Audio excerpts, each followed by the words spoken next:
ball gets tipped, you know, but there's only so much randomness, you know, and when running backs are wearing sleeves. Big lightning strike over there.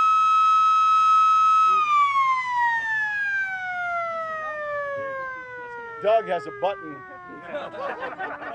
and after the That's the Sean's had enough button. after the 15th question, there's That's always a Sean's tired. there's always lightning in the area here, right? That's not quite. That was literally the 15th question. So. Seriously? It's lunchtime. You're good at this now, man. Well, look, no one. I mean, we, like so many teams, have installed the same system golf courses have now, where we don't get into trying to predict. It just tells us 6 miles, and so that way we've kind of taken it. There's no gray area. That's why we weren't out earlier. There was still, you know, a threat.